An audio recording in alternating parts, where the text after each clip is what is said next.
지잭은 기독교를 수용하자는 입장이에요. 수용해서 기독교를 없애자는 뜻이에요. 말이 되게 무서운 거예요, 이게. 기독교를 수용해서, 기독교 아예 애초부터 반대해서 기독교를 없애자가 아니라 기독교를 수용하고 기독교를 없애자는 거예요. 하나님 아버지 감사합니다. 우리 사랑하는 우리 목사님들 이렇게 모이게 하여 주시고 귀한 시간을 가질 수 있도록 인도해 주시면 감사를 드립니다. 예수님의 이름으로 기도를 드립니다. 아멘. 자, 지잭 제가 여러분들에게 좀 얘기를 드리고 싶은 게 우리가 좀 철학을 공부를 좀 많이 하시면 좋을 것 같습니다. 철학을. 왜냐하면 철학의 내용이 결국에는 기독교 사상과 굉장히 연결되는 부분이 되게 많아요. 결국에는 그 기독교 사상에 들어온 수많은 조류들, 그 조류들을 걸러내고 수용하는 데 있어서 그 철학의 내용들이 굉장히 우리가 이해하고 있으면 걸러내기가 참 쉽습니다. 예를 들면 동방번개가 왜 이단이라고 우리는 안단 말이에요. 동방번개는 당연히 이단이라고 우리는 얘기할 수 있어요. 동방번개는 중국의 여자 양양비는 예수님으로 믿는 종교이기 때문에 다 이건 100% 이단이라고 말할 수 있잖아요. 그런데 이제 우리가 안식일교가 왜 이단이냐고 얘기할 때 사람들이 하는 얘기가 뭐냐면 보편적으로 다 이단으로 알고 있어요. 안식일교 이단이지. 아이고 이단이지 이렇게 얘기한단 말이죠. 근데 왜 안식일교가 이단이냐라고 얘기를 한다면 얘기를 대부분 못해요. 통일교나 신천지나 여호와의 증인이나 뭐 JMS나 박마대 동방번개나 사이비는 우리가 다 이단이라고 그 정답을 명확하게 알고 있지만 이런 사람들 어떤 한 개인의 이름을 거론해 가지고 이 사람이 이단이다. 또 성도가 되게 많은 이 교회를 가지고 이 교회가 이단이다 라고 얘기할 때 그럼 왜 이단이냐라고 물어보면 이거에 대해서는 얘기를 못 한단 말이죠.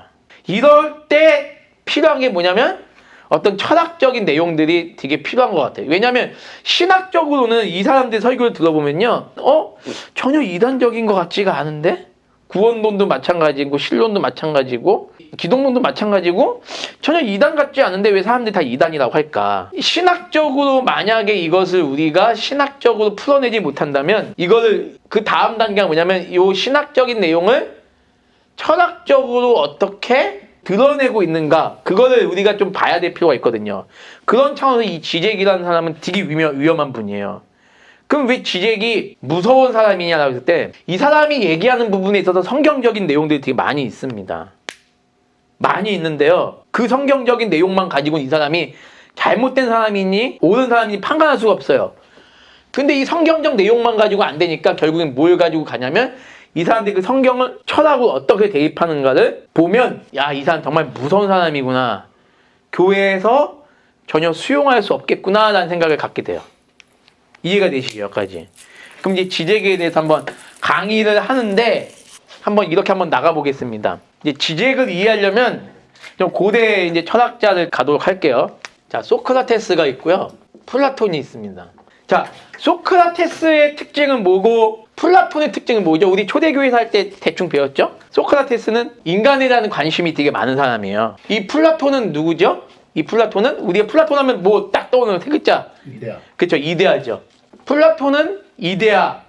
소크라테스는 인간. 플라톤의 사상을 이어받은 사람이 누구죠? 우리가 잘 아는 고대 그리스 철학자? 그렇죠. 예, 아리스토텔레스. 이제 여기까지 한번 이해를 여러분 좀 해주세요. 플라톤도 인간에게 관심을 갖긴 하죠. 근데 이제 이 플라톤 하면 핵심적인 생각이 우리는 키워드를 이데아라고 생각하시면 돼요. 그 소크라테스 인간이다. 자, 그럼 이데아의 개념을 통해서 보니까 뭘 강조하게 되죠? 이데아가 뭐라고 그랬죠? 어떤 눈에 보이진 않지만 이상적인 어떤 것이라고 그랬어요. 이상적인 어떤 것.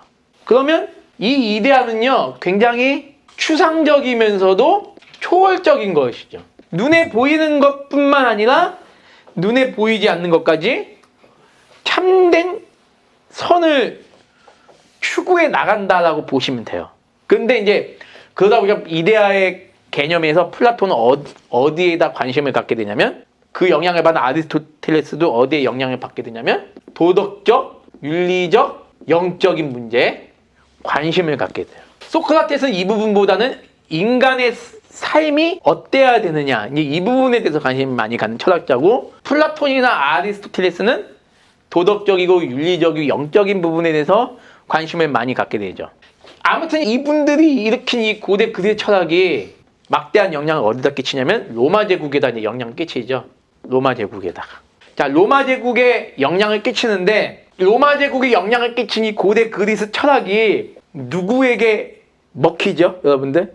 누가 수용을 하죠? 솔직히 그리스에서 나온 게 로마에서 수용이 되고 그렇다 보니까 로마가 전 세계를 지배하는 문화, 경제, 철학, 종교 면에서 이런 모든 것들을 수용해서 그걸 전파하면서 로마가 대제국이 되잖아요. 근데 나중에 가서 아직 우리가 이제 초대교회에서 기독교 공인은 아직 안 배웠지만 그러한 로마의 융성기, 로마의 황금기를 이룩한 공헌을 했던 이 고대 그리스 철학이 누구에게 수용이 되냐는 거죠. 누구에게 먹히냐는 거죠. 그죠? 기독교에게 먹히게 되죠. 먹힌다는 말이 좀 이상하다. 네. 그죠? 기독교가 이제 요거를 수용하게 되죠. 여기서부터가 이제 문제가 되는 거죠.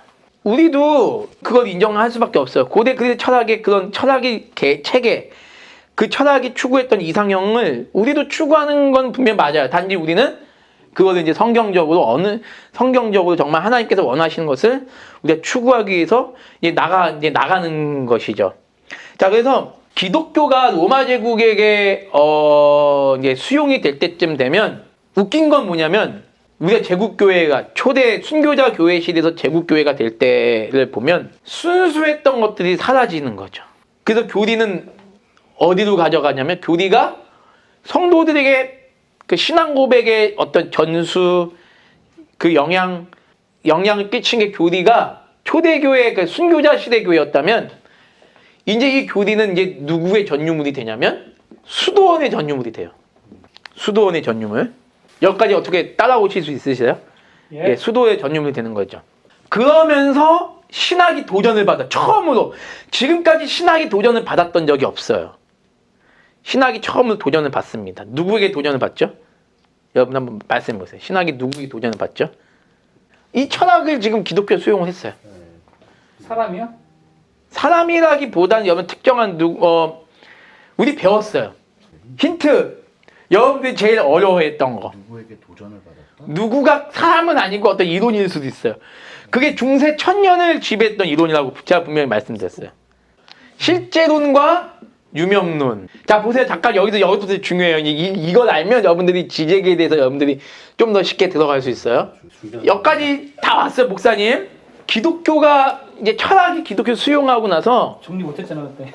지금 중요한 건 아는데 잘 몰라. 아직 안 돼. 철학이 기독교 철학을 수용한 거죠. 수용하고 나서 교리가 잘 체계적으로 집대성 됐는데 그 집대성한 교리가 이제는 제국교회가 되면서 수도원으로 이제 옮겨갔고 일반 성도들은 이제 교리 없이 이제 뭘 이제 따르게 되냐면 단순히 교회가 가르치는 어떤 윤리적인 내용에만 이제 집중을 하게 되는 거죠.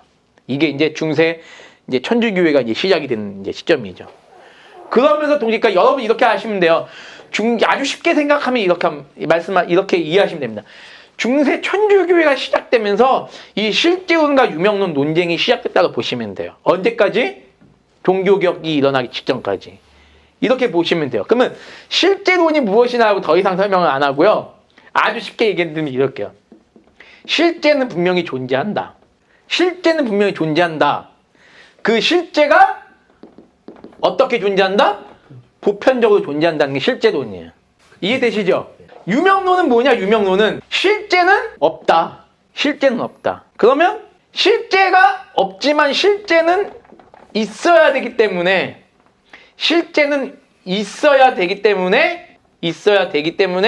명자가 무슨 명자죠? 이름은 존재해야 된다. 이해가 되시죠? 그럼 여기다가 하나만 더 덧붙일게요. 실제는 있어요. 있는데 눈에 보이지 않는 거다. 이걸 덧붙일게요. 그러면 실제는 있는데 눈에 보이지 않는 거다. 눈에 보이지 않는다. 실제는 있지만 눈에 보이지는 않는 것뿐이다. 분명히 실제는 있는 거예요. 눈에만 보이지 않을 뿐이지 분명히 보편적으로 눈에 보이지 않아도 하나님이 있어. 왜? 실제이기 때문에. 우리 기독교적인 입장에서는 눈에 보이지 않아서 하나님 믿지 않는 사람들이 있다 할지라도 보편적으로 너네가 인정하기 싫어도 인정해야 되는 실제 하나님이 있다. 이게 실제론이에요. 이해가 되시죠? 다시 말하면 또 하나 예를 들면 사람이란 존재가 있느냐? 있잖아요. 여러분 같은 보편적인 사람이라는 존재가 있잖아요. 그 사람이라는 존재가 있기 때문에 그 사람이라는 존재이기 때문에 여러분들은 이 유명론을 가장 역사적으로 가장 잘 현실화시켰던 사람이 누구냐면 여러분 누구냐면요. 히틀러입니다. 그러면 자 보세요.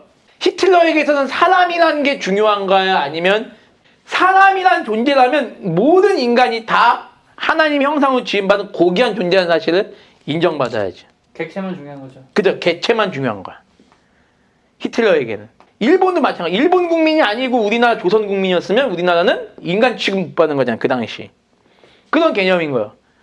근데 이 실제로의 입장에서 보면 사람이라는 존재는 보편적으로 어떤 존재다? 하나님의 형상이다라는 존재로 인해서 누구나 다 가치 있게 보는 게 실제론의 입장이죠. 이게 1000년 동안 중세 1000년 동안 이게 유명론과 실제론이 계속 뒤엉켜 얽힌 싸움이죠. 자, 그러면 우리가 종교개혁이 왜 일어났느냐? 우리는 신학적으로 우리는 해석이 충분해요. 그러면 철학적으로 종교개혁의 루터가 종교개혁을 일으킨 원인이 뭘까요? 철학적으로 루터가 종교개혁을 일으킨 원인 한번 생각해 보세요. 1분 동안. 철학적으로 신학적으로 우리가 루터가 종교개혁을 일으킨 원인 알아요?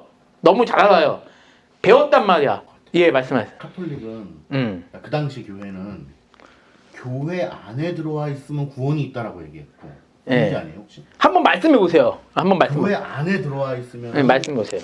구원이 받았다라고 얘기를 하고 루터가 느끼거나 깨달은 거는 그게 아닌 거죠. 루터는 요거와 반대. 제 목사님이 뭔가 답을 알고 계시는 것 같아요. 철학적으로. 이게 약간 유명론과 실제론과 연결이 되는 것 같은데 이게. 철학적으로 정확하게 보셨어요. 철학적으로 종교개혁의 원인은 실제론과 유명론의 대립이에요. 교회 안에 구원을 받는다 했을 때 철학적 봤을 때 그럼 교회는 뭐냐는 거지. 교회는 보편적 실제. 보시면 실제. 자, 그러면 이렇게 볼게요. 로마 천주교회가 이 사람들은요. 아주 쉬워요. 이거 아주 간단하게 보시면 돼요. 로마 천주교회가 아니면 교회가 아니야. 얘네는. 우리 개신교회는 교회가 아니에요. 아까 이 히틀러도 대립할게요. 사람이지만 이 사람 자체가 존귀한 게 아니라 독일인, 게르만족, 아리안족이어만 이 사람으로서 존재 가치가 있는 거예요. 교회래도 개신교회는 정교회는 절대 교회가 아니야. 자기네만 교회야. 그래서 결국에는 천주교가 유명론, 종교개혁이 실제론이라는 거죠. 그래서 실제론과 유명론의 대립이 그것이 대립의 결정이 뭐냐면 종교개혁이라는 거죠. 대립이 여기서 무형교회 개념이 나오나 보다. 그쵸. 그렇지. 유명론과 실제론을 이제 철학적으로 여기서 충돌의 폭파가 이제 이 종교개혁이다라고 보시면 되는 거예요. 이해되시죠? 개혁파는 이렇게 생각하시면 돼요. 교회는 근원적으로 택자의 모임이라고 하잖아요. 자, 택자의 모임. 이 택자 가운데는 굳이 여기서 교회에 무슨 교단을 말한다면 모든 교단을 초월하는 거죠. 우리 장로교회가 교회다. 이 개념이 아니라 엄밀하게 우리가 택자를 적용한다면 그러니까 지금 현재 불교 신자들 가운데 예수님 믿을 사람들까지도 다 적용을 해야죠. 감리교회나 성결교회나 침례교회나 뭐 순복음이나 이 안에 있는 교회들도 우리는 다 교회라고 봐요. 문제는 우리는 그렇지만 장로교회가 가장 성경적이라고 믿는 거죠. 그거랑 천주교같이 우리만 교회다라고 하는 개념은 다른 거죠. 이렇게 얘기하면 좀 더 쉽게 제세례파를 어떻게 봐야 돼요? 제세례파 지금 나오는 얘기하려고 그랬는데. 얘기하려고 그랬어? 네. 난 그게 항상 궁금하더라고. 왜냐면은 제세례파를 이렇게 침례교도 제세례파의 일종이잖아요. 그렇긴 네. 한데 보통 이제 또 역사적으로 봤을 때 제세례파에서 이단으로 이제 알고 있었다가 그런데 또 이제 로이드 존스 책이나 이런 데 보면 또 제세례파도 이렇게 인정해주는 또 그런 글들도 많이 있어가지고. 천주교 내에도 분명히 천주교를 믿는다고 다 지옥 간다고 보진 않잖아요. 우리는. 지옥 간다고 그랬잖아 나한테. 아니 그게 아니라 천주교라는 자체는 분명히 잘못됐다고 믿잖아요. 목사님 이단 생각하잖아요. 천주교가. 잘못됐죠. 예. 그런데 이 천주교 안에 이 천주교 이단적인 내용에 대해서는 전혀 모르고 순수하게 그냥 다니는 분들도 있다 이거죠. 이런 분들에 대해까지 우리가 구원을 얘기할 수 없는 것처럼 저는 제세례파조차도 충분히 그럴 수 있다고 봐요. 제세례파가 다 구원 못 받는다고 생각하지는 않아요. 아마 여기 있는 분들 다 마찬가지일 거예요. 침례교 성도들이 다 구원 못 받는다? 그건 아니라는 거지. 존 파이퍼 목사님도 침례교 목사님이고 그리고 또 누구야? 침례교 유명. 제세례파랑 침례교가 동의어는 아니잖아요. 다른데 네. 제세례파는 어디냐면 메노나이트 얘네가 진짜 제세례파 얘네가 제세례파도 색깔이 좀 많던데. 많아요.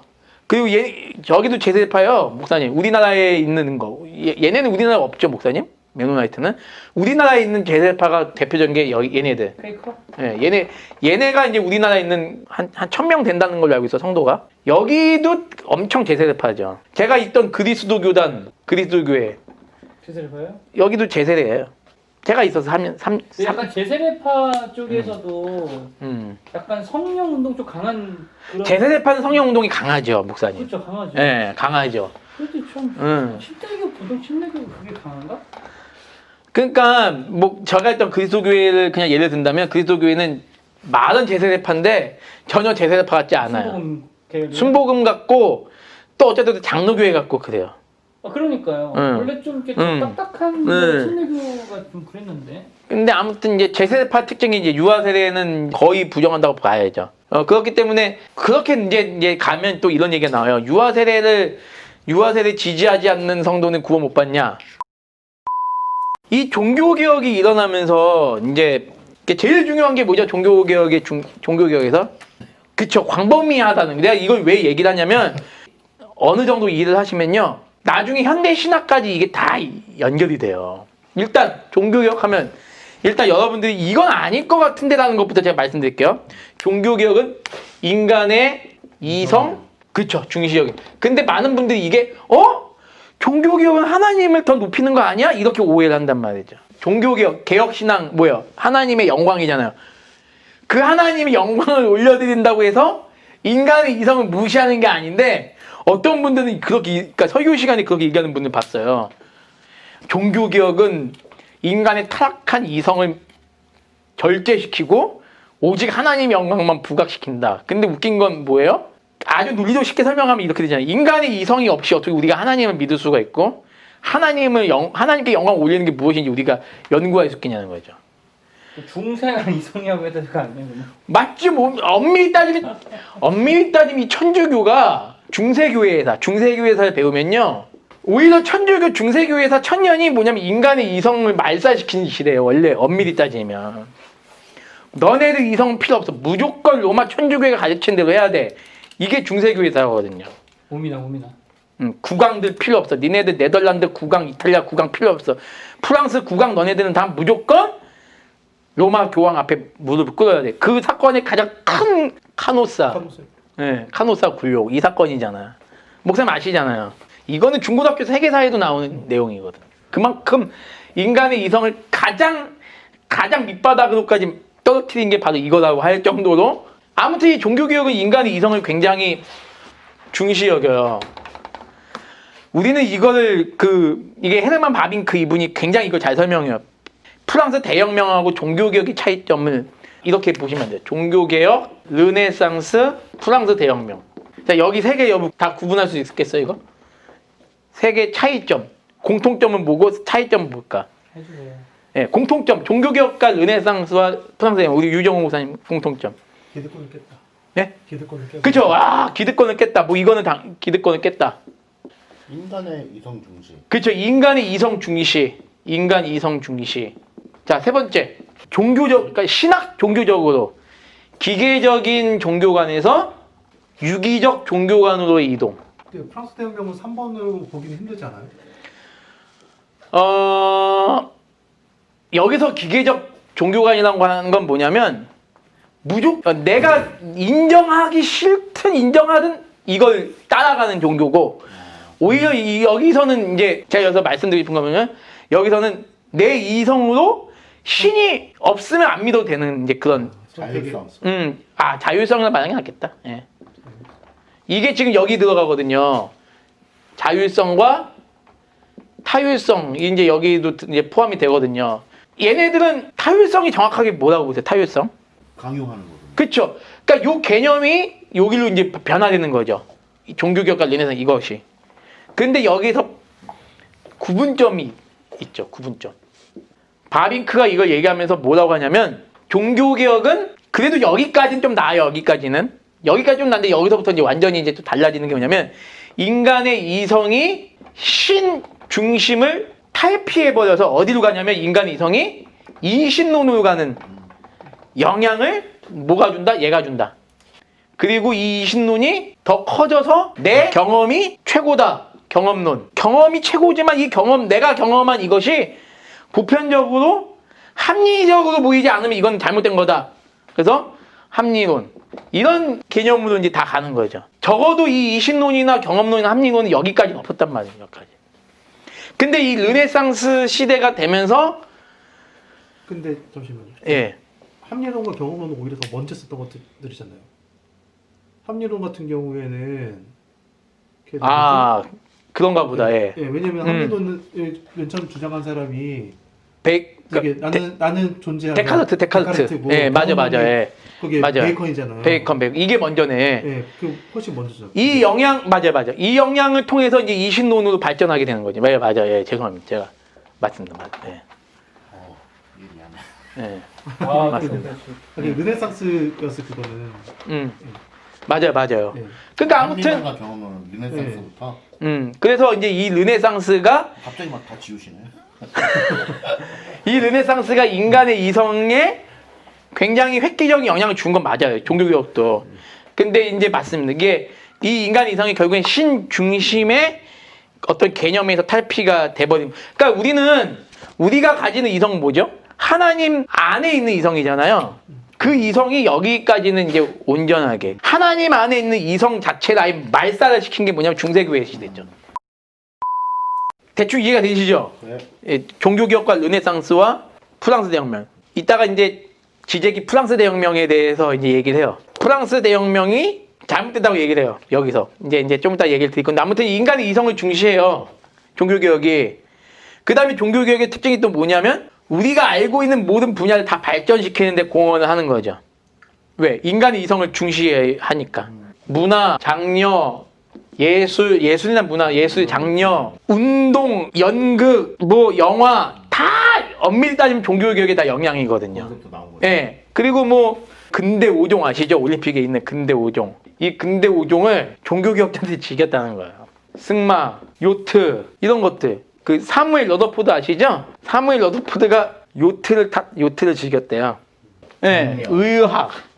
의학하면 여러분 예술가 중에 레오나르도 다빈치 아시죠?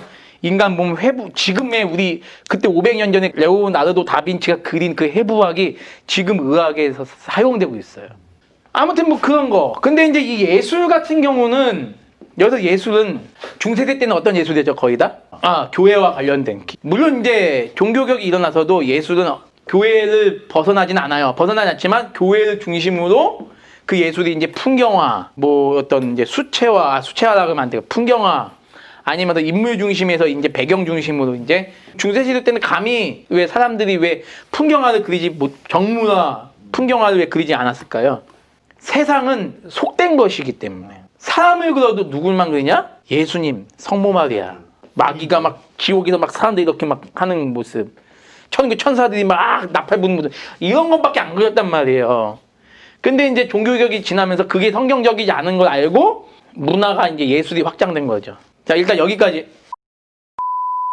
잘못된 신학을 알려주는 게 되게 도움이 되겠다는 생각도 들어요. 한편으로는. 막상 그거에 대해서는 대응을 못 하거든.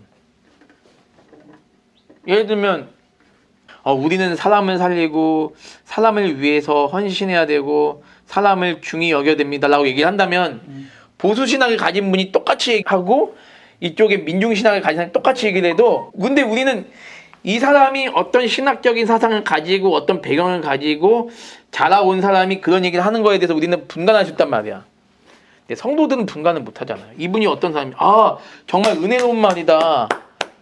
우리는 사람이 먼저구나. 우리도 사람이 먼저라는 얘기를 하잖아요. 근데 우리는 어디까지나 하나님이 전제되는 바탕에서 사람이 먼저인 거잖아요. 근데 사람이 먼저라는 말 잘 안 하죠, 근데 사실. 그러니까 위험한 거죠. 하나님이 먼저다. 왜? 우리는 이미 하나님이 먼저라는 사실 말 안 해도 너무 잘 알아. 근데 저쪽 사람들은 이미 하나님이 먼저가 아니기 때문에 사람이 먼저다라는 얘기를 먼저 하는 거죠. 우리는 하나님이 먼저기 때문에 하나님이 먼저인 사실을 굳이 얘기 안 해도 아니까 얘기를 안 해. 사람이 먼저다. 이쪽 사람들은 하나님이 먼저인 걸 인정 하지 않기 때문에 사람이 먼저다는 얘기를 하는 거죠. 그러니까 그런 거를 우리는 알지만 일반 성도들은 모르기 때문에 분명히 잘못된 신학도 알려야 된다는 생각을 하거든요, 저는. 근데 이런 건 있는 것 같아요, 목사님. 바른 신학을 아는 게 참 중요한데 이렇게 얘기하는 분이 있어요. 바른 신학만 그런 건 왜 알아야 되냐 이렇게 얘기하는 분이 있어요. 한두 명의 스승은 있는 게 좋은 것 같아요. 이 지적이 철학계에서는 스승이 많아요. 지적을 스승으로 삼는 사람들이 많아요. 근데 다 그쵸, 민중의 신학 쪽이나 다 막말로 뭐 마르크스주의나 이런 사람들이 많이 그래요. 그래서 이게 참 중요한 거야. 비기독교인인데 어떻게 그를 그렇게 스승으로 여길까요? 신학 출신인데. 그러니까 지적이 최근 10년 사이에 많이 부상이 됐어요. 지금 나이가 70이거든요. 자, 지금 제 얘기를 잘 따라오셔야 돼요. 전기에 지금 제가 이제 왜 지적을 얘기하는데 이 얘기를 하는지 여러분이 제 잘 따라와야 돼요. 네. 자, 종교개혁이 있습니다. 종교개혁. 이 종교개혁의 영향으로 이성이 이제 발달되고 여기서 이제 토마스 민처라는 이제 사람이 등장해요.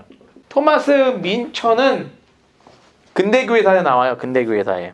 그냥 한두 번 이름만 언급될 정도 나와요. 근데 이 토마스 민처가 제가 왜 여기 이 얘기를 왜 이야기하냐?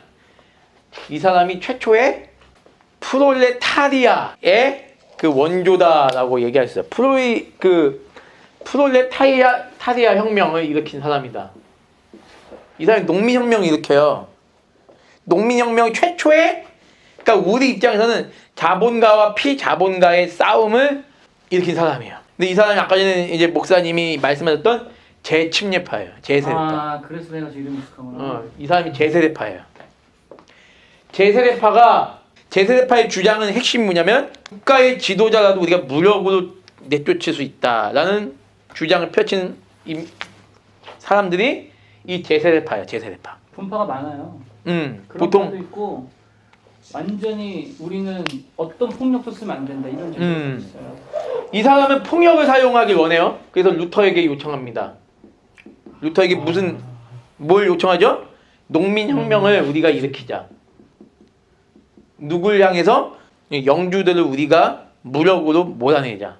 영주들을. 자, 루터가 이걸 허락하지 않았죠. 그래서 토마스 민처가 루터랑 등을 돌려요. 등을 돌려서 이 토마스 민처를 중심으로 누가 나오냐면 여러분이 아까 얘기했던 메노나이트 일파가 나옵니다. 메노나이트는 굉장히 과격분자예요. 이 사람들이 중심으로 여기 유럽이 이렇게 있으면 유럽의 이쪽이 이제 종교개혁 중심, 이제 독일, 이탈리아 뭐 종교개혁을 중심으로 일어났으면 얘네가 이쪽으로 움직여요. 동유럽 쪽으로 갑니다. 동유럽 하면 지금 어디죠? 유고슬라비아, 체코슬로바키아 뭐 그런데 자 보세요. 지금 구유고슬로바키아, 체코슬로바키아가 공산국가잖아요. 기독교 국가면서 기독교 종교개혁이 일어났던 지역인데 여기가 공산국가 됐어요. 역사적으로 얘네가 일로 갔단 말이에요. 연관이 있다는 거죠. 이해가 되시죠? 연관이 있죠. 혁명 세력들이구나. 그렇죠. 공산주의 반대말을 뭐라고 해야 되죠? 자본주의가 결국에는 개신교에서 나오는 거예요. 개신교에서. 근데 지금 보세요. 지금 개신교 내에서도 지금 양 진영의 대립이 있잖아요. 그때도 이미 양 진영의 대립이 공산주의와 자본주의로 대립이 되죠. 그래서 지금의 서유럽은 그래서 자본주의를 기반으로 한 사회주의가 지금 서유럽에 일어나는 것이고 이 동유럽 쪽은 개신교적 공산주의가 돼버린 거죠. 근데 제가 지금 약간 의문이 드는 게 사실 동유럽이 공산화가 되는 이유는 그냥 세계 2차 대전 때문이 아니에요? 그 얘기를 이제 지적이 그렇게 얘기해요. 근데 이제 이건 뭐 지적뿐만 아니라 철학계에서 얘기할 때 그러니까 요거를 이제 뿌리로 갖고 가죠. 근데 요 부분은 이제 우리 교회사상 다루진 않아요. 지금 이건 왜냐면 철학적인 얘기로 지금. 저기 메노나이트가 동유럽 이동했어도 동유럽 쪽은 특히 천주교에 의한 박해가 너무 심했잖아요. 그쵸. 그렇기 때문에 사실 저 사람들이 있었다 할지라도 그 영향이 미미했을 거고 그리고 사실 동유럽의 공산화는 이제 독일을 반으로 쪼개면서 그 독일 이제 동북부터 해가지고 쭉 다 철의 장막을 치기 위해서 그냥 소련이 점령해버렸기 때문에 그런 거지. 그게 저 사람들이 가지고 있는 사상 때문에 그런 건 아니잖아요. 뭐 그렇게 보일 수도 있겠네요. 왜냐면 충분히. 북한 같은 경우도 사실 북한 사람들이 오히려 거기 기독교인이 더 많았는데 그 사람들이 공산주의 사상을 가진 사람들 때문에 있었던 게 아니라 소련을 점령하면서 거기서 이제 김성주를 세워가지고 거기서 공산 정권을 만들어버린 거지. 그쵸. 마찬가지로 동료도 그렇기 때문에 메노나이트 그러니까 이제 영향이 있다라고 보기는 좀. 그러니까 메노나이트가 지금 이제 목사님 말씀 맞는 거 맞아요. 그러면은 메노나이트가 극단적 과격 분자가 있고 극단적 평화주의자. 자 보세요. 메노나이트라고 하면 거의 대부분이 요거를 얘기를 해요. 극단적 얘네는 소수예요. 극단적 평화주의자가 어느 정도로 얘네 메노나이트가 극단적 평화주의자냐면 만약에 누가 나를 죽이려고 쫓아오고 있어요. 목사님 저를 쫓아오고 있어요. 막 쫓아오고 한겨울에 얼음판인데 내가 얼음판을 건너서 막 도망가고 있는데 목사님 나를 죽이려고 칼 들고 근데 목사님이 가다가 얼음판이 깨져서 목사님이 빠져버렸어요. 그러면 도망가는 내가 목사님을 구해주는 거예요. 구해주고 목사님 잡혀서 죽어. 그 정도의 극단적 평화를 외친 사람들이 이 메노나이트예요. 어느 정도의 평화주의자를 외치는지 아시죠? 굉장히 얘네들은 지재기 얘기하는 거나 제가 얘기하는 거나 뭐냐면 성경적이고 아니고 떠나가지고 지금 요 이론들이 뭐냐면 종교개혁의 영향으로 여기서 개인주의는 나쁜 뜻이 아니에요. 개인의 어떤 가치를 중시하는 사회로 변화되어가는 시기가 이제 본격적으로 시작이 됐다는 얘기 제가 좀 드리고 싶은 거예요. 그러니까 보세요. 그러니까 결국에는 뭐냐면 목사님 말씀대로 로마 천주교의 당시 때는 이런 일들이 일어날 수 있다는 것 자체가 상상할 수 없는 거죠. 이런 일들이 일어날 수 있는 자체가 상상할 수 없는 거죠. 그러면 개인이 이렇게 성경을 막 해석하는 거를 더 좋게 봐야 된다는 거잖아. 지금 말씀하신 맥락은. 그 종교개혁은 인간의 이성의 그 인간의 이성이라고 할 때는 아까 전에도 얘기했지만 우리가 하나님을 제대로 알 때의 이성. 그 이성으로 성경을 제대로 보게끔. 지금도 우리는 목사님 그렇게 믿어요. 아니 그러니까 그거를 더 장려하고 뭐 그렇게. 그렇죠. 우리가 더 그걸 장려하게 된 거지. 그렇지만 설교를 그 성도들에게 신앙의 길로 올바르게 인도하고 설교의 해석을 할 수 있는 참 권한은 목회자에게만 있다라는 사실을 우리는 또 믿는 거죠. 그러니까 성경을 읽을 수 있는 성경을 읽고 묵상하고 깨달을 수 있는 권한은 종교개혁 회복한 게 맞아요. 맞잖아요. 카톨릭에서 성경을 읽지 못하겠다. 금서로 만들었던 거죠. 근데 아무튼간에 이런 모든 역사를 볼 때 뭐 이게 부정적인 역사이든 긍정적인 역사이든 종교개혁을 통해서 이성의 회복이 일어나고 그 이성의 회복으로 인해서 인간의 활동이 더 중시되고 부각이 되었다는 사실은 분명하다는 거죠. 자, 여기까지 이제 가왔어요. 자, 여기까지 왔어요. 그래서 제가 여기서 말씀드리는 종교개혁이란 뭐의 발견이다. 한번 여러분에게 질문 던져봅니다. 종교개혁이란 무엇의 발견입니다. 이성이 누구의 이성이에요? 사람. 인간 중에서도 누구의 이성? 여러분 각자의 이성. 개인은 좀 유식한 말로 주체의 발견이다. 종교개혁은 그 주체의 발견. 그러니까 이거는 교회사적인 방향이 아니라 이건 철학적인 개념에서 종교개혁이 이해하는 거예요. 예, 주체의 발견이다. 카톨릭은 이 주체가 없는 거죠. 주체의 발견.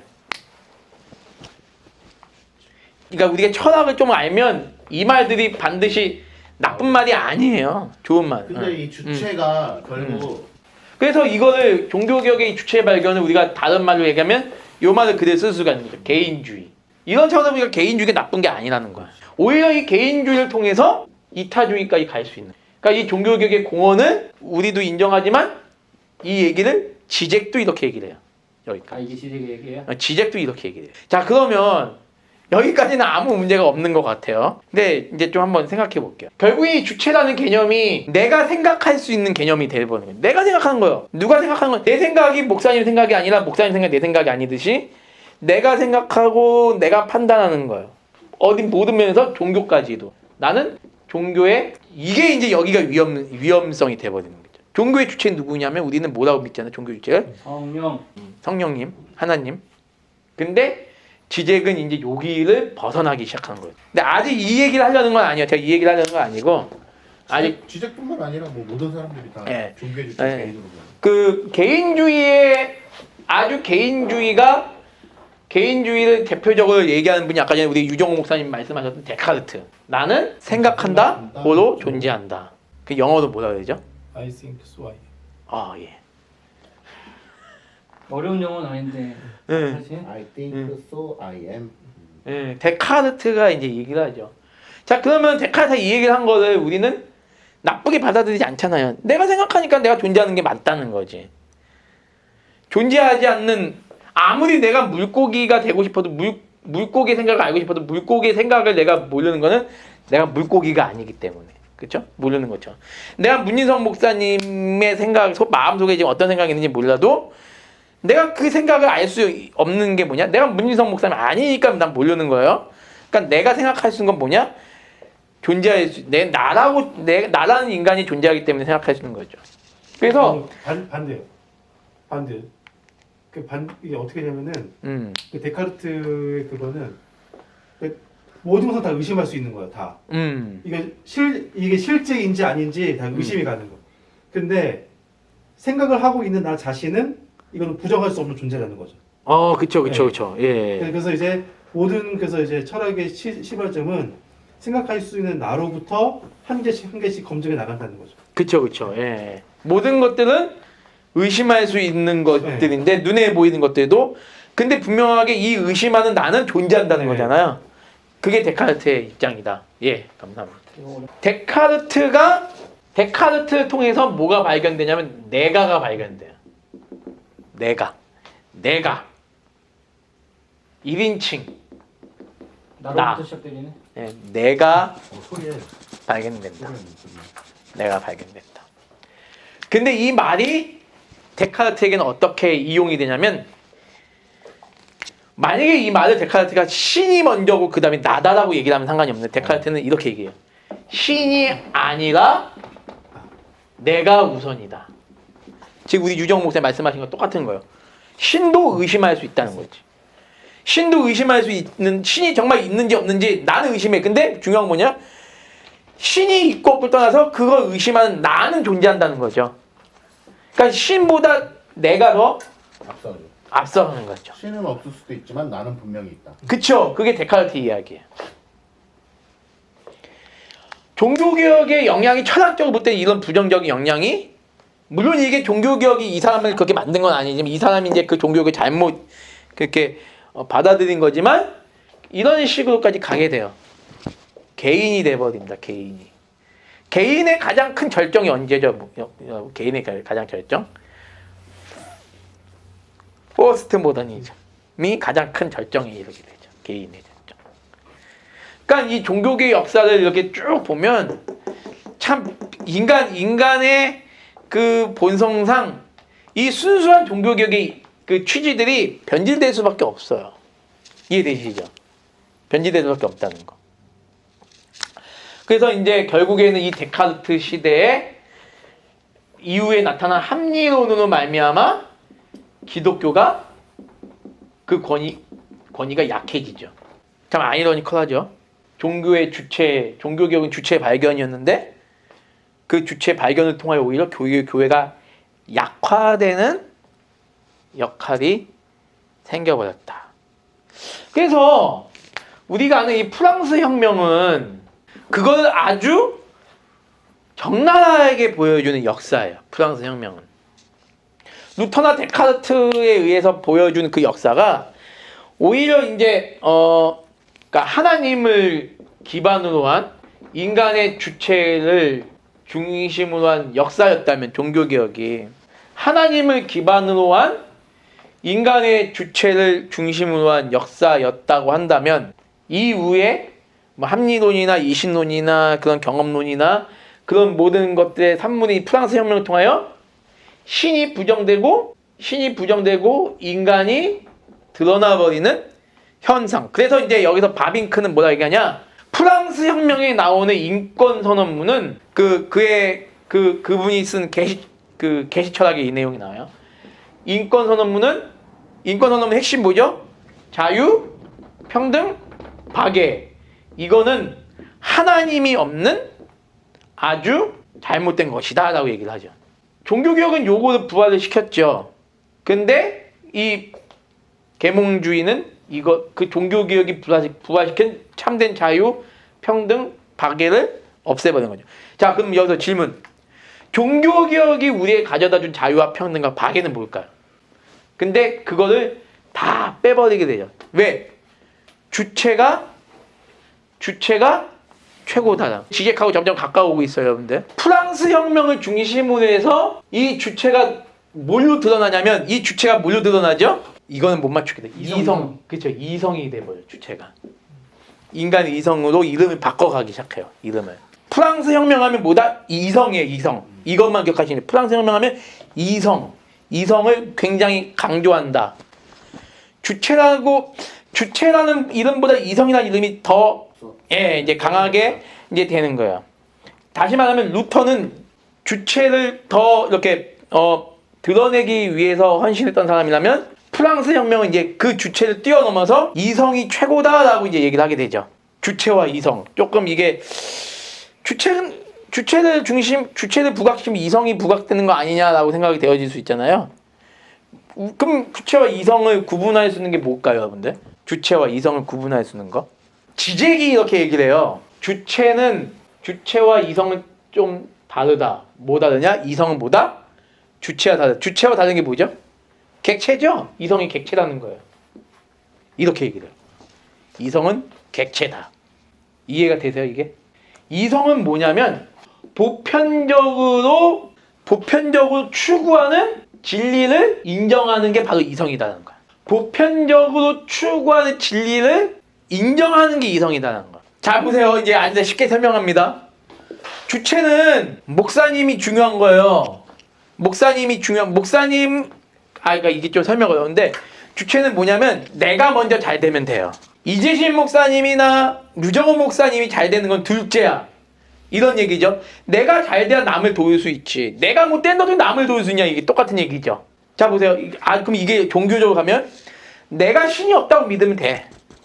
제가 신이 있다고 믿는 건 나랑 아무 상관이 없어. 근데 중세교회 때는 어땠죠?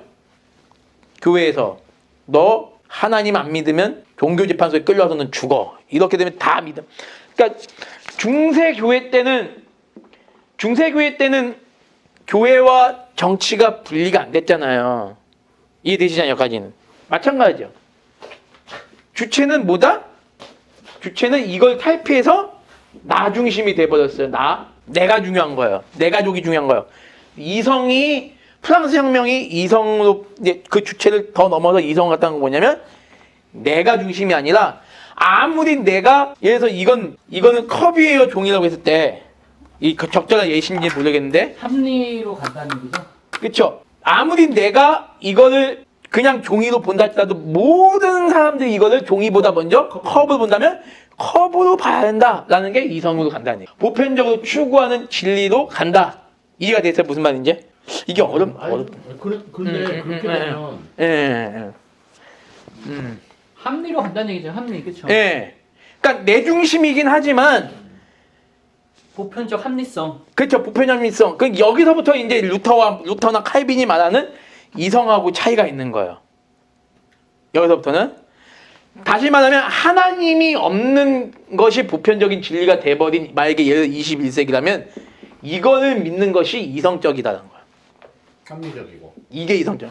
아무리 나는 죽어도 살아계신 하나님이 있다고 믿는다 할지라도 이거는 뭐예요? 주체죠? 예수는 모든 교회들이 다 자유주의 신학이 다 바뀌어버렸어요. 예수는 교회는 끝까지 보수주의 신학을 끝까지 따라간대. 이건 뭐야? 주체라는 거야.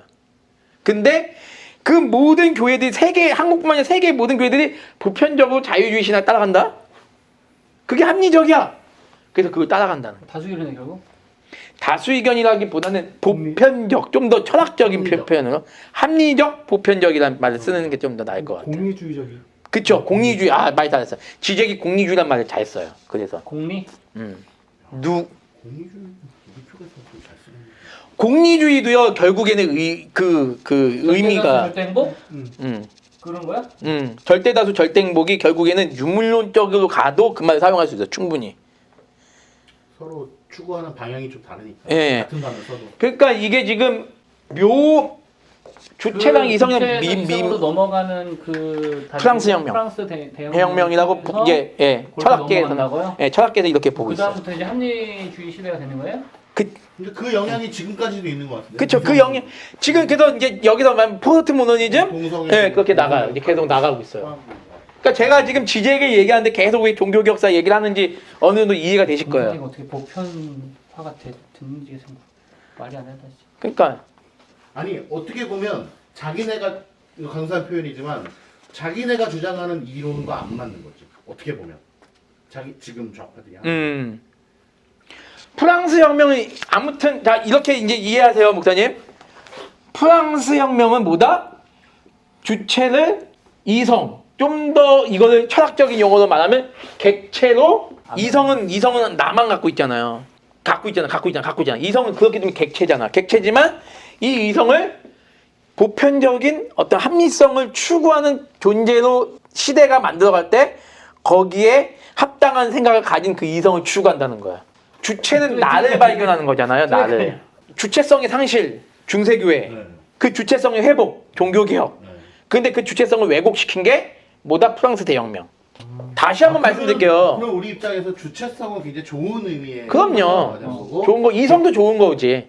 근데 왜곡된 건데. 그치. 이성을 회복한 게 종교개혁이니까. 예. 프랑스 대혁명 이후로 이렇게 바뀌었다고. 예. 프랑스 대혁명이 아주 나쁜 놈이네. 악마. 네, 바빙크도 바빙크도 이거를 굉장히 부정적으로 봐요. 악의지시죠. 우린 세계 사시간에 프랑스 대혁명하면 인권. 자유평등 박이 아주 훌륭한 거라고 배웠잖아요. 맞아. 아예 자유평등 박이 나쁘다는 게 아니라 그 자유평등 박의 정신에 근저에 깔려 있는 그 기본적인 게 없어져 버린 거야 얘네는. 엄청 죽이지 않았어요 단두대에서? 장난 아니야. 그랬지. 근데 그런 건 안 나오지. 그거. 실론 중심 단두대는 나오지. 실론 중심에서 인간론 중심 돼버린 거죠 결국에는. 네. 무슨 이제 이해되시죠? 그런 차원에서 이성이 이제 그러니까 이걸 신의 자리를 이성에 차지한 거네. 그쵸. 종교개혁도 역시 이성이에요. 하지만 프랑스 대혁명도 이성이야. 하나님 있는 이성, 그쵸. 하나님 없는 이성. 근데 그거를 만약에 철학적으로 한번 진술해 보시고 그러면 좀 길게 썰 필요는 있겠죠. 만약에 우리가 철학을 뭐 공부하는 사람이라면 이해가 되시잖아요. 여기까지 이해 되시죠? 네. 여기까지 이해가 되시고. 그러니까 지금 여기까지 잘 따라오시니까 다행이에요. 그러니까 결국에는 우리가 이성이 추구하는 진리는 어떤 진리가 돼야 되냐? 보편적인 진리가 돼야 돼요. 여기서 말하는 거는 근데 저는 개인적으로 우리 기독교 신앙은 보편적이지 않다고 저는 봐요. 이건 오직 믿음이 있는 자들만 아는 거잖아요. 그게 진짜 보편적인 거죠 사실은. 근데 세상은 그게 아니라는 거지. 보편적으로 하나님이 없다 그러면 니네 하나님 없다고 생각해야지 왜 하나님 있다고 그럼 무식한 생각 아니야. 그 이성이 발견됐다는 게 프랑스 대혁명이라는 거죠. 근데 원래 옛날에는 신의 존재가 보편적인 어떤 그런 거였죠. 예, 그런 거 맞아요. 목사님 말씀이 종교성. 그러니까 역사를 길게 보면 사실 우리가 더 보편적인 건데. 종교시야. 예, 종교의 시야 맞죠. 그래서 이제 이 계몽주의라는 게 여기서 이제 등장하죠. 이게 굉장히 나쁜 말이죠. 이성이 깨어나는 거 아닙니까? 예, 계몽주의. 교회에서 계몽주의 기독교란 말 안 쓰잖아요. 안 쓰죠. 예, 기독교에서만 쓴단 말이야. 그 철학에서 쓴단 말이죠. 사상적인 면에서. 그러니까 우리는 이 계몽주의란 말이 별로 좋지 않아요, 이게. 우린 중생이라고 그러죠. 그렇죠. 차라리 그게 낫죠. 사람을 계몽됐다, 우리는 그런 말 안 쓰죠. 그러니까 이제 그런 거 이제 그런 어떤 굉장히 아주 좀 이제 결국에는 우리는 이제 사회시는 안 배우지만 철학사에서 보니까 공산주의가 이렇게 나온다는 거예요, 지금. 근데 내가 아까 질문하는 게 뭐냐면 네. 메노나이트가 이제 동유럽을 갔다 그랬잖아요. 네. 그 메노나이트의 영향을 받아서 마르크스주의가 나오는 거야? 마르크스는 아니지. 아니요, 마르크스주의랑 전혀 다른 거죠 또. 전혀 예. 다른 거야? 다른 건데 이제 지젝이 자기는 마르크스주의자라고 스스로 얘기하거든요. 우리 대한민국 와서 뭐라고 경희대학교에서 뭐라고 하냐면 경희대학교 평화의 전당이라는 데가 있는데 경희대학교 평화의 전당에서 뭐라고 얘기를 하냐면 지젝이 대한민국은 이 자본주의 사회를 빨리 깨야 된다. 마르크스주의로 돌아가야 된다는 얘기를 하거든요. 굉장히 무서운 말이죠 이거. 그런 얘기를 수천 명의 대학생들 앞에서 예. 하고 있고 학교는 그걸 주최하고 있고. 인문학 강연에. 마르크스주의가 공산주의예요? 근데 이제 학생들은 몰라요 그걸 잘. 학생들은 그거를 되게 멋지다고 생각하죠.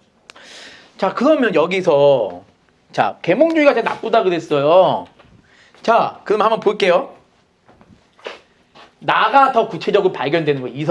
이성이면 자 주체의 발견, 이성의 강조.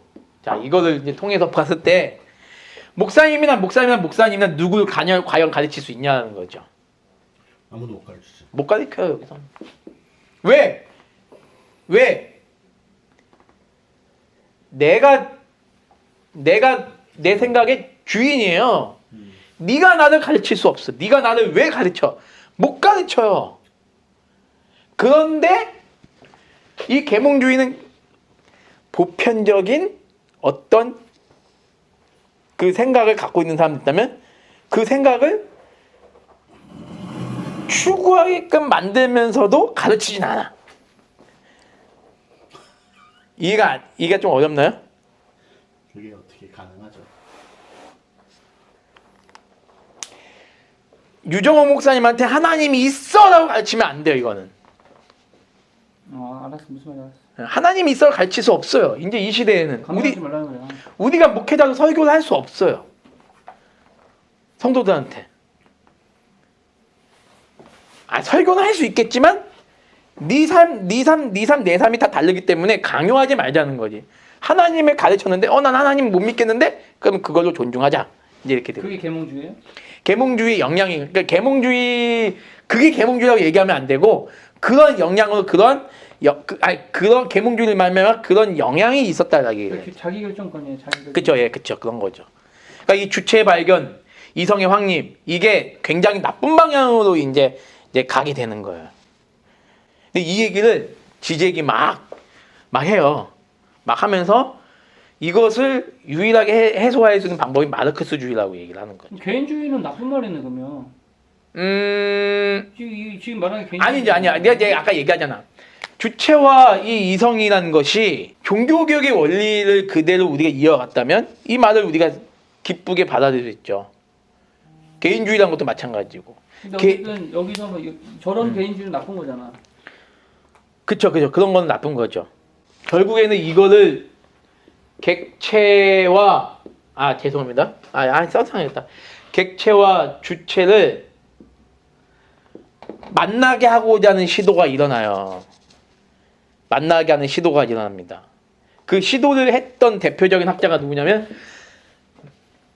일단 여러분 주체와 객체가 뭔지는 이해는 되시죠? 설명하기는 힘들더라도 이해는 되시죠? 네. 예, 그러면 주체와 객체를 서로 충돌하지 않고 만나게 하고자 했던 학자가 있어요. 누구냐면 여러분 잘 알고 있는 돌. 스피노자. 자, 스피노자가 했던 유명한 말이 있어요. 이 말을 한번 생각해 볼게요. 내일 지구가 멸망한다. 그렇죠. 지구가 멸망하더라도 나는 한 그루의 사과나무를 심겠다. 나는 한 그루의 사과나무를 심겠다. 한 그루의 사과나무를 심겠다. 사과나무를 심겠다. 근데 여러분들 잘 아셔야 되는 게 뭐냐면 지젝도 이걸 알아요. 근데 저도 알고 있었거든요. 뭐냐면 이 말은 스피노자가 한 말이 아니에요. 먼저 이 말은 누가 했냐면 루터가 한 말이에요. 이 말은 루터가 먼저 한 말인데 사람들은 이거를 스피노자가 한 말로 알고 있어요. 왜 그럴까? 왜? 이유가 있다는 거. 이유가 있어요. 왜 그럴까요? 그만큼 이 루터가 얘기했던 이 영향력보다 스피노자가 얘기했던 영향력이 훨씬 커요. 내일 지구가 멸망하더라도 자 한번 이 문장 한번 잘 보세요. 내일 지구가 멸망하더라도 나는 한 그루의 사과나무를 심겠다. 여기서 우리는 좋은 점이 뭐죠? 나쁜 점은 뭐고? 좀 철학적으로 한번 생각해 보세요. 철학적으로. 내일 지구가 멸망하더라도 나는 한 그루의 사과나무는 심겠다. 아까 말한 그거잖아요. 다른 사람 관여 안 하겠다 그거잖아요. 자, 잠깐만 여기서 주체 강조. 주체 강조. 자, 지금 우리 문 목사님 말씀하신 거를 본다면 여기서 주체 강조가 어디 나타나죠? 나는 나는 한 그루의 나무를 심겠다. 지구가 멸망하든 말든 사람들이 지구가 멸망해서 비참하게 죽든 말든 나는 이걸 하겠다는 거예요. 자, 이건 일단 주체 강조예요. 자, 그 다음에 여기서 좋은 점이 있어요. 뭐냐면 아무리 내일 지구가 멸망한다 해도 나는 내 삶을 최선을 다해 성실하게 살아가겠다. 게으른 삶이 아닌 성실한 삶을 살아가는데 그것도 역시 나는 남들이 게으르게 살아가는 거를 내가 뭐라고 하고 싶지 않아. 왜? 저 사람이 객체는 이성이잖아요. 저 사람이 이성을 중시하는 거고 나는 나의 이성을 중시하고 저 사람으로서 주체, 나의 주체. 이거는 개인주의가 아니라 이기주의예요. 이거는. 그렇기 때문에 남들이 망하든 말든 나는 성실하게 살아가겠다. 근데 이제 요거 남들이 망하든 말든 딱 빼버리면 뭐가 되죠? 끝까지 성실하게 살아가는 삶을 살자. 우리는 이렇게 이제 얘기가 또 변화가 되는 거죠. 이해가 되시죠? 그러니까 목사님이 그거야. 쉽게 말하면 유 목사님 저랑 이재신 목사님이 우리 날라리 같이 살겠다 하더라도 이제 목사님은 나는 목회자이기 때문에 난 최선을 다해서 하나님 앞에 경건하게 살겠다 라고 생각하는 거예요. 그러면서 목사님이 안 돼 정호야 재신아 우리는 같이 목회자 부름받았으니까 경건하게 살려고 노력해야 돼. 날라리처럼 살면 안 돼. 이렇게 얘기하는 게 이 사람 입장에서 뭐예요? 주체를 인정하지 않는 것이고 객체를 인정하지 않는 것이죠. 주체와 객체가 같은 개념이에요? 주체 아니 나 아까 얘기했잖아요. 개념이 안 잡혀. 누가 좀 쉽게 내가 설명을 잘 못하는 것 같은데 주체는 뭐예요? 주체는 나를 발견한 게 주체잖아요. 그러니까 쉽게 말하면 인간 한 명 한 명의 존엄성이 인정되는 게 주체. 객체도 그거 아니에요? 객체는 뭐냐면 모든 존엄성을 넘어서 객체는 객체가 각자가 아니에요? 주체는 보편성, 객체는 각자. 객체는 이성이에요. 내가 객체 아까 이성이라고 했잖아요. 객체는 이성인데 이성은 뭐냐? 모든 사람들이 보편 타당하게 생각하는 거라면 내 이성이 나라는 주체가 분명히 귀한 존재이지만 모든 사람들이 내가 생각하는 거랑은 전혀 다른 똑같은 생각을 하나로 갖고 있다면 그 생각에 맞춰가는 것이 객체인 내가 할 일이다라는 거. 아니 주체는 근데 이 각자가 추구한 바가 주체고 객체는 이 모든 주체들이 한 가지 방향으로 간다는 거지. 그치. 맞아. 이거. 그러니까 주체는 각자의 개인이 이쪽 선택하고 저쪽 선택할 수 이렇게 있어. 그 내가 내 주체. 그 내 주체야. 그래. 근데 그 주체가 하나의 목표로 가는 게 객체인 거지. 그러니까 하나의 목표로 가고 있는 하나를 객체라고 하는 거고. 그게 결국 주체 아니야? 다르지. 다른가? 그러니까 이제 그 모든 주체들이 공통적으로 가지고 있다라고 이야기하는 게 객체인 거야. 그쵸? 오케이. 그쵸? 맞아요. 모든 주체가 한 가지 목표를 가지고 가고 있다가 오케이, 객체. 이해했어요. 그럼 이게 객체와 주체 만남이 이 문구 안에 어떻게 표현되는 거야? 이제 만남을 이제 시도하려는 표현 중에 이것만 있는 게 아니라 이게 대표적인 거라는 그러니까요. 거죠. 이게 뭐냐면 내일 지구가 멸망하더라도 나는 한 그루의 사과나무를 심겠다. 자 보세요. 여기서 뜻하는 바를 보자는 거예요. 이 뜻하는 바. 문장 안에 주체와 객체가 두 개 다 있는 거잖아. 그쵸. 나는 지구가 멸망하더라도 나는 한 그루의 사과나무 심겠다. 자 보세요. 여기서 일단 주체는 뭐예요? 나는. 객체도 뭐예요? 객체도 나야. 내 이성으로 내가 생각하고 내가 판단하는 거잖아 지금. 근데 이게 보편적인 거라고요? 보편적으로 뛰어야 된다고 이제. 네. 보편적으로 뛴다고 이게? 뛰어야 한다고.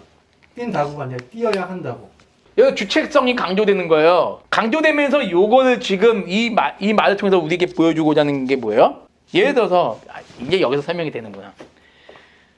A라는 사람이 나는 내일 지구가 망해? 나는 그냥 내일 망할 거면 오늘 실컷 먹고 그냥 죽는 게 낫겠다. 죽겠다. 이렇게 생각을 해요. A라는 사람이. 이 생각이 어디서 회복이 된 거예요? 종교개혁에서 회복이 된 거예요. 근데 나는 내일 지금 멸망하다면 난 실컷 먹고 그냥 죽어버리겠다. 근데 목사님 생각 이거에 찬성하세요? 반대하세요? 반대한다고 해요. 반대하죠. 반대하는 게 그렇게 보편적인 지식이야. 대한민국의 예처럼 생각하는 사람은 아무도 없어. 만약에 그럼 그게 객체라고? 그러면 요 생각을 버리고 이 생각으로 나의 이성은 이게 합리적이라고 오케이, 됐어. 보는 데서 내 생각을 맞춰가는 거예요. 이게 뭐라고 하는 거야 이게? 객체. 객체예요 이게. 알았어요. 이해가 되시죠? 이성적, 합리적 이성. 다시 말해 합리적 이성. 목사님 이해가 되시죠? 네. 근데 실제적으로 나는 내일 지구가 멸망하는 나 한국에서 생각하면 이 말이 맞지 않아요? 내일 지구가 멸망할 거면 차라리 난 오늘까지 그냥 잘 먹고 잘 살아 죽겠다. 이게 맞아요? 이게 맞잖아 스피노자의 말이. 모르겠네요. 별로 도움이 안 되는데. 그럼 목사님 만약에 내일 지구가 멸망해 어떡 하실 거예요 목사님? 다 각자 다 생각이 다른 거지 뭐. 주체성이 있는데 어떤 사람 이렇게도 하고 어떤 사람은 아니 근데 보편적으로 이 말이 이 격언이 저도 그 격언이 일반적이다라고 하는 말에는 동의가 안 되는데요. 그러면 이건 어떻게 생각해요? 하나님은 온 우주의 창조주이시다. 그건 당연히 동의가 되죠. 동의가 되잖아요. 여기는 이거는 주체예요. 그쵸. 지금. 근데 우리 셋이 하나님은 온 우주의 창조자니 세상은 그냥 지나도냐 믿으면 목사님이 따가되고 이게 합리적인 시대가 돼버린다면 그거를 합리적인 이성인 우리와 함께 일치시키는 거를 객체라고 얘기를 하는 거예요. 너무 어렵죠? 안 어려워. 객체화 된다는 얘기죠. 이해가 되시죠? 그게 이성이야 그게. 그러니까 막해주시지. 예, 지금 말씀하셨어요. 그게 그러니까 이성이 나쁜 게 아니에요 원래는. 근데 우리도 이성을 가지고 성경을 보잖아요. 근데 이 이성이 너무 하나님 없는 인간적인 이성이 돼버리는 것이 뭐다? 프랑스 혁명이라고. 그 프랑스 혁명의 뿌리 요거 계몽주의. 이성주의지 그거지? 그래서 이제 여기서 그래서 중요한 건 뭐냐면 주체가 결국에는 뭐냐면 나예요, 목사님. 주체가 나예요, 나. 개체는 대상이에요, 대상. 결국 여기서 거기가 그게 생기는구나. 전체주의. 그렇죠. 이게 좀 이따 히틀러 얘기가 나와요. 여기서 히틀러 얘기가 나와요. 파시즘. 여기서 나와요. 딱 이해가 나오네. 빠르다는 건 한번 이야기하니까 딱딱딱 되잖아요. 예, 여기서 이제 파시즘이 나오고 나치스가 나오고 유대인들 죽이고 보편 논쟁이 그래서 보편 논쟁이 중요한 거예요. 그러니까 선동을 하는 거지. 그러니까 왜냐면 중간에 민족주의가 들어가잖아요 거기서. 그쵸. 유럽에서. 이 지적인 민족주의 다 얘기해요 지금.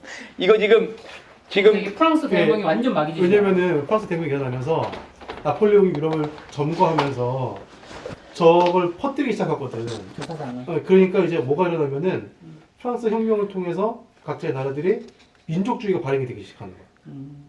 그래서 이제 도시국가들이 통합이 되기 시작하지. 특히 독일 같은 경우에. 그래서 맞죠. 그래가지고 네 맞아. 그래서 자, 민족주의, 맞아요. 전체주의, 파시즘 이런 게 다 가는 거구나. 그 나는 내일 지구가 멸망한다고 한국에 사과 나무 심기다 이 말 루터가 먼저 한 말인데 루터는 이 얘기는 뭐냐면 반일 종족주의 이런 거. 루터는 얘기한 건 뭐냐면 하나님 앞에서의 해야 할 일을 하겠다. 그 창조주 앞에서 인간의 성실성을 드러낸 말이거든요. 아까 그게. 근데 이제 이 스피노자 영향이 누구한테 가냐면 지적에게 가장 영향을 미친 철학자가 헤겔이에요. 이 스피노자 말을 가장 영향 많이 받은 사람이 누구 헤겔이에요. 헤겔. 합리주의. 예, 헤겔하고 또 누구 칸트, 임마누엘 칸트. 자, 그래서 이게 헤겔과 칸트가 누구에게 영향을 줬냐면 이제 지적하면 여러분이 반드시 지적하면 까먹지 마세요. 이름을 락강. 영어로는 이렇게 쓰거든요.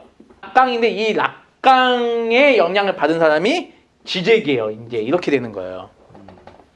그럼 지적의 이 스피노자, 헤겔, 칸트, 락강이 돼버리는 거예요. 특히 지적하면 락강하고 떨어질 수가 없어요. 그런데 또 락강에게 또 영향을 준 사람이 또 누가 있냐면 여러분 잘 아는 신은 죽었다. 누구죠? 니체한테 영향이 가요. 여러분 참 근데 이거 보면 무서워요. 종교개혁이라는 그 선한 게 어떻게 이렇게 변질이 돼버릴 수 있을까? 지적의 결론은 뭐야? 기독교가 없어야 된다. 없어져야 진정한 공산주의가 이루어질 수 있다. 공산 국가가 돼야 되고 기독교는 없어져야 된다. 이게 그렇죠. 이제 이런 주장이야? 책들이 베스트셀러가 돼요. 그런 개념이죠. 그러니까 이제 동성애나 이제 그런 것들도 그걸 지금 얘기하면 재미가 없고 지금 이렇게 나가는 게 좀 더 낫죠, 목사님? 네, 좋아요. 지적은 이래서 나빠. 이것보다 이렇게 얘기하는 게 낫죠. 그래서 우리 너무 단편적으로 예. 처음부터 그러니까- 결론내면 지식인이 아니야. 예.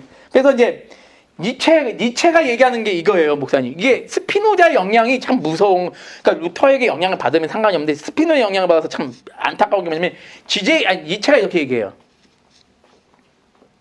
개뿔. 이 말이 영어 우리나라 말로 번역이 됐어요. 어떤 책에?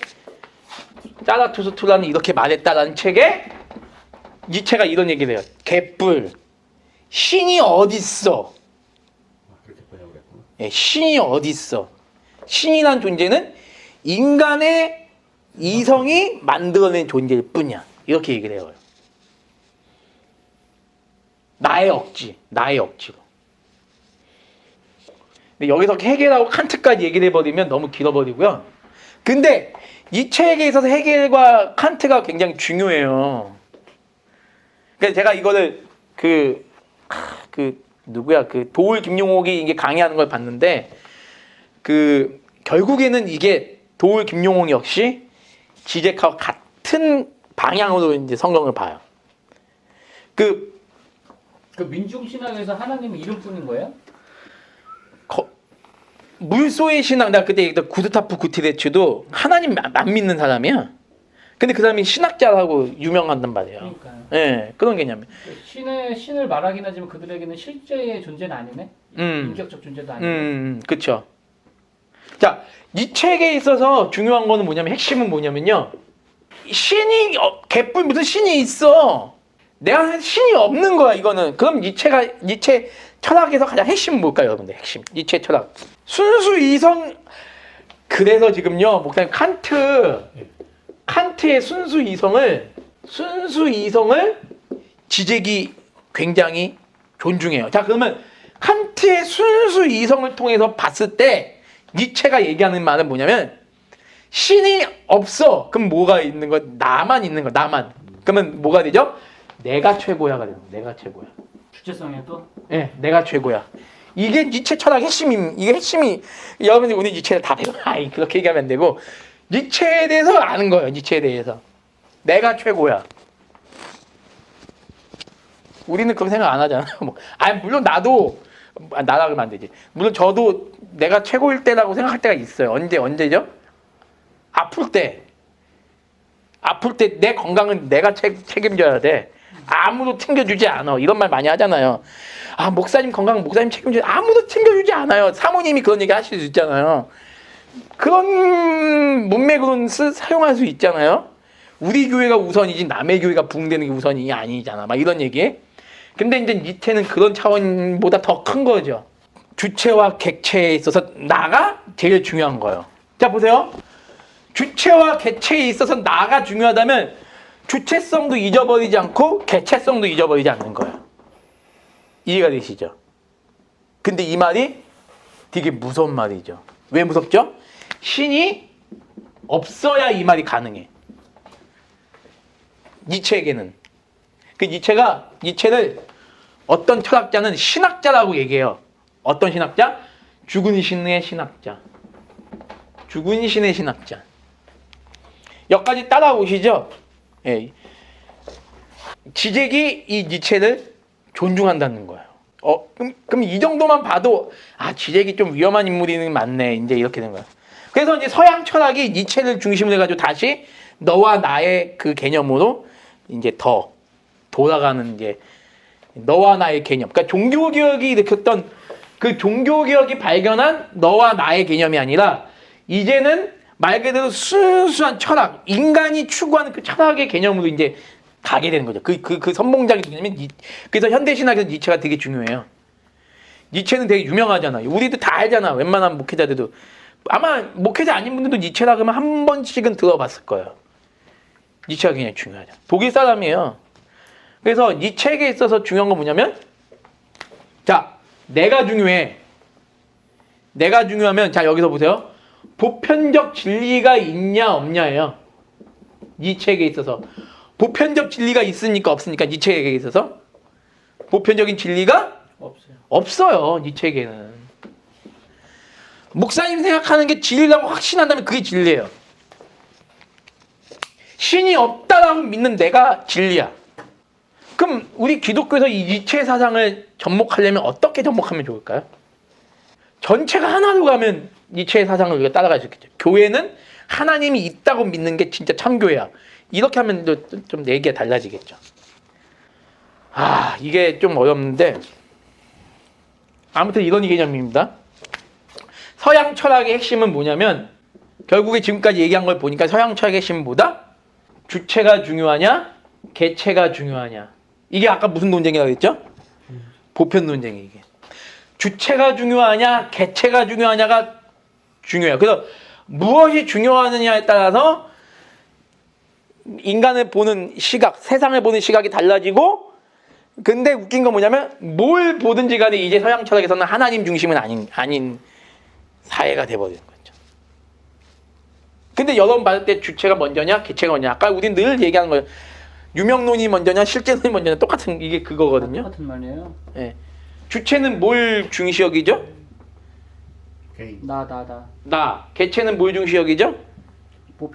보편. 자, 그러면 이제 이 니체 사상을 가장 잘 표현한 사람이 있어요.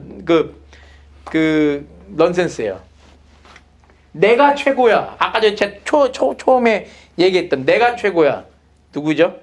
적나라하게 아주 역사를 표현한 사람이 누구냐면 아돌프 히틀러예요. 니체의 내가 최고야가 뭘로 히틀러에게 표출되죠? 아리아 민족을 위대한 종족주의. 예, 아리안 민족주의, 종족주의. 우리 독일인이 최고야.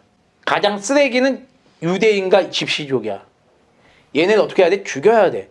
인간이야 아닌 존재는 죽여야 돼. 이렇게 가버리는 거야 결국에는. 근데 니체는 이런 극단적인 걸 추구한 건 아니거든요. 근데 어떻게 이렇게 이 영향이 된 거예요. 근데 더 놀라운 건 니체도 독일 사람, 히틀러도 독일 사람. 그래서 이 니체의 이 사상이 결국에는 이 스피노자의 사상까지 가겠지만 이 사상이 결국 1, 2차 세계대전을 일으키게 되는 그 원인이 되는 거죠. 여기는 사상사로 넘어가는 거예요. 사상사로. 정치, 사상, 철학으로. 그러니까 우리 목회자들이 철학을 알면 좋겠죠? 그러네요. 알아야 될 얘기인 거예요. 근데 또 웃긴 건 뭐냐면 여러분 그 낭만파 그 작곡가 중에 목사님 음악을 하셨으니까 다 아시겠네요. 바그너 아시죠? 바그너. 이 바그너가 독일 사람이에요. 또 웃긴 거는. 근데 바그너가 이제 물론 히틀러보다는 한 20년 앞에 인물인데 이 바그너가 작곡한 곡이 제목이 뭐냐 영웅주의. 영웅주의 아세요? 이 영웅주의예요, 목사님. 영웅주의 뭐냐? 독일의 위대성을 찬양한 작사 작곡을 한 거거든요. 바그너가. 참 이런 거 보면 독일은 정말 그런 어떤 객체와 주체로서의 인간의 존엄성을 굉장히 강조한 나라인 것 같아요. 물론 우리도 중요하지만 독일은 특별히 아주 이 영웅주의, 아리안 민족주의, 정말 이게 니체의 사상, 스피노자의 사상이 굉장히 잘 뿌리 박힌 나라가 아닌가 라는 생각도. 오늘 지적 초기라도 나갈게요. 지금 물론 이게 초기예요. 초기인데 이제 여기까지 이해가 잘 되시죠? 철학을 아니까요. 참 신학의 역사도 보이기 시작해요. 그렇죠? 현대 신학도 이제 여기 이렇게 등장하게 돼요. 현대 신학도 철학을 통해서 되게 중요한 이제 역사를 이제 지금 보고 있는 겁니다. 니체는 이성에 대한 회의를 일으켜요. 그러니까 니체하면 이성에 대한 회의를 일으킨 인물이다. 왜냐하면 이성에 대한 회의, 정말 이성이 과연 믿을 만한 것인가? 근데 니체는 아니다. 결국 니체가 주장한 그 이성은 뭐다? 내가 진리인 거야, 내가. 이 니체 사상이 1960년대, 70년대 때 이제 본격적으로 부활이 돼서 지금까지 이제 나타나는 거죠. 근데 웃긴 건 보세요, 목사님. 니체는 2차 세계대전 끝나기 전에 죽어요. 자살해서. 근데 이 니체의 핵심 사상을 굳이 1, 2차 세계대전에 비교해 보니까 이거예요. 이성이 왜 잘못된, 이성을 신뢰할 수가 없다라는 얘기를 하게 되냐면 니체가 야, 이성이 그렇게 훌륭하다면 너네가 그렇게 너네 여기서 말하면 이성은 아마 그런 종교개혁의 이성을 포함해서 어떤 그 프랑스 대혁명 이성까지 다 이제 포함해서 얘기를 하는 거겠죠. 니체가 얘기하는 게 이거예요. 이성이 신뢰할 만한 게 아니다. 왜?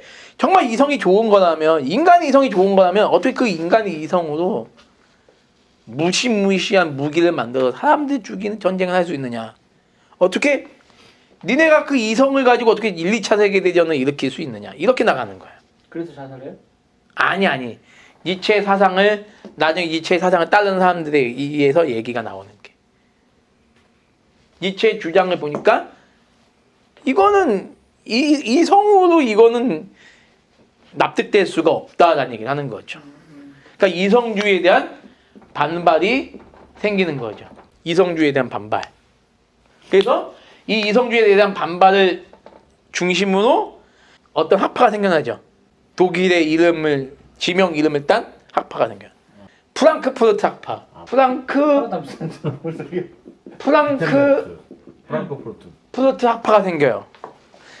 독일은 철학이 참 발전이 돼요. 그래 아무튼간에 프랑크푸르트 학파 여기에 대표적인 실존주의 철학자가 누가 있냐면 하이데거가 있고 또 이름이 또 이성을 인정하지만 그 이성이 이제 그 이성에 대한 회의와 함께 전혀 다른 이성을 이제 부각시키는 거죠.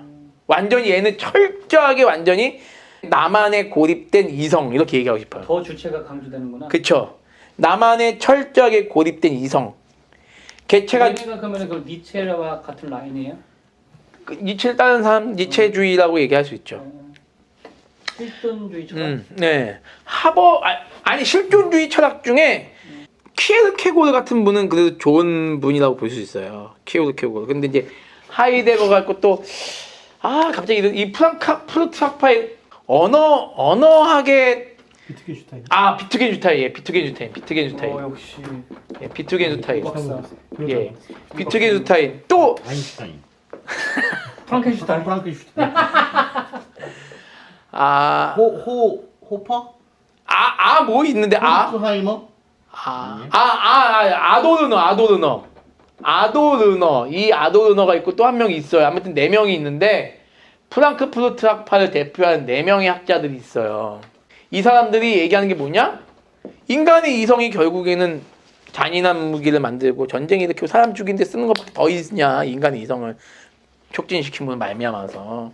그러니까 인간의 이성에 역설적으로 보면 인간의 이성을 무가치한 걸로 보는 거고 더 나쁘게 보면 목사님 말씀대로 철저하게 이성주의를 더 그렇게 하는 거죠. 그래서 내가 왜 이 사람 얘기를 하려고 하냐면 아도르너가 이제 이 아도르너라는 사람이 이런 얘기를 해요. 아우슈비츠가 뭐죠? 수용소. 예, 유대인들 600만 명 죽였던 수용소예요. 아우슈비츠 이후 인간은 더 이상 서정시를 쓸 수 없게 되었다. 이런 표현을 이 프랑크푸르트 학파에 속한 이 아도르너라는 사람이 사용해요. 인간은 더 이상 아우슈비츠 이후 서정시를 쓸 수 없게 되었다. 이렇게 악한 인간이 어떻게 이런 아름다운 서정시를 쓸 수 있느냐? 이제 말이 안 된다. 누가 이 아도르너라는 학자가 그런 얘기를 해요. 그 염안에 함의된 뜻이 뭐죠? 인간은 악하다. 악한 인간에게 있어서 이성은 뭐다? 악한 존재다. 이 얘기를 하는 거죠. 종교개혁의 정신을 버리고 또 계몽주의도 그것에 어떤 대응하는 성격인 계몽주의도 신뢰할 수 없는 그런 개념까지 가게 된 거죠. 1, 2차 대전이 일어날 만했네. 아니 1, 2차 대전 이것 때문에 일어난 건 아니에요. 네, 이거 이후에 이제 일어난 거지. 이제 히틀러 같은 괴물이 나타났는데 뭐가 이성이 중요하고 뭐가 그러냐라는 얘기를 이제 하는 거예요. 인간의 추악성을 드러내는 거죠. 그래서 이제 여기서 이제 뭐가 나오냐? 바로 유명한 포스트 모더니즘이 등장하죠. 벌써요? 예. 여기서 이제 유명한 포스트 모더니즘이 등장하게 돼요. 1970년대 기점으로. 모더니즘이 이성주의였으니까. 더 이상 인간의 이성은 신뢰할 수 없다. 이성 신뢰는 더 이상 있을 수 없다. 그래서 포스트 모더니즘이 이제 발전이 되게 돼요. 자, 포스트 모더니즘 하면 핵심 절대 진리가 없어져. 절대 진리가 없으면 뭐가 없어지는 거죠? 자, 보편이 추구하는 절대 진리가 없어. 보편이 없어지는 거죠. 그러면 뭐가 없어지는 거죠? 보편적 진리가 없어지고 또 뭐가 없어지죠? 이성에 대한 탐구. 이게 이제 중요하지 않아요. 이제 그 이성에 대한 탐구가 중요하지 않다 그러면 결국엔 뭐가 되냐면 이 말 결국엔 뭐가 되냐면요. 포스트 모더니즘의 핵심 뭐냐면 주체. 예, 주체가 없고 객체도 없는 거예요. 아, 다 없어요? 예. 어. 포스트 모더니즘 핵심은 뭐냐? 주체도 없고 객체도 없다. 아, 진짜요? 탈주체, 탈객체네. 그렇죠. 탈주체, 탈객체. 포스트 모더니즘 사회를 한번 생각해 보시면 이 말이 무슨 말인지 여러분이 어느 정도 이해가 되실 나도 없고 거예요. 너도 없어요? 뭐만 있는 거예요? 대상은 있는데 대상을 바라보는 시야, 나도 내가 바라보는 기준이 시야, 없는 거예요. 내가 바라보는 시야가 중요하지 않아요. 기준이 없고 예. 생각에 예, 보편이 생각하는 기준이 또 중요하지 않아요. 그러니까 뭐만 있는 거예요? 뭐 실제적인 건 있겠지. 실제는 있지만 서로를 이제 뭐가 되는 거죠? 서로 존중의 역사가 되는. 너도 좋고 너도 옳고 너도 옳고 나도 옳다 다. 누구의 의견을 굳이 따라갈 필요 없다. 아까 전만 해도 뭐예요? 이성은 뭐예요?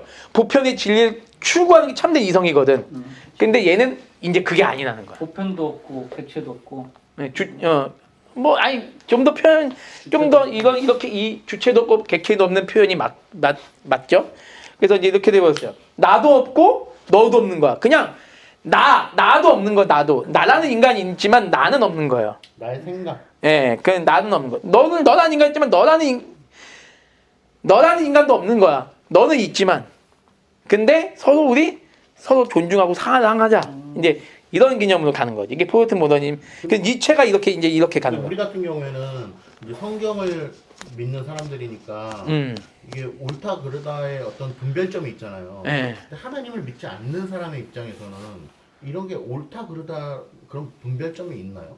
없죠. 그래서. 없다고 봐야죠. 그러니까 뭐가 옳다 그르다 이런 게 없는 거잖아요. 그치. 근데 이제 근데 이 말이 또 말이 안 되는 게 결국 인간의 그 양심상 뭐가 나쁘고 뭐가 좋은지는 알잖아요. 그러니까. 예, 그런 게 참 아이러니컬한 있을 거예요. 수도 있는 거네. 예를 들면 이제 동성애를 반대하는 건 우리는 말씀에 근거해서 반대를 하지만 하나님 전혀 몰라도 보수주의 사람들은 또 그걸 반대하잖아요. 예. 그러니까 나름대로의 그런 그쵸. 것들이 있는 거네. 그러니까 결국에는 주체가 없어요. 그러니까 주체가 없기 때문에 종교도 있을 필요 없는. 너가 믿는 종교 인정, 내가 믿는 종교 인정. 다 그렇게 돼버리는 거예요. 다. 그냥 그때 동성애 따라서. 동성애도 인정, 낙태도 인정. 그때 합의에 따라서. 낙태하기 싫으면 안 해도 돼. 낙태할 거면 해. 이제 이렇게 되는 거죠. 이 포스트 모더니즘이 가장 적나라하게 표현해주는 그 프랑스의 68혁명.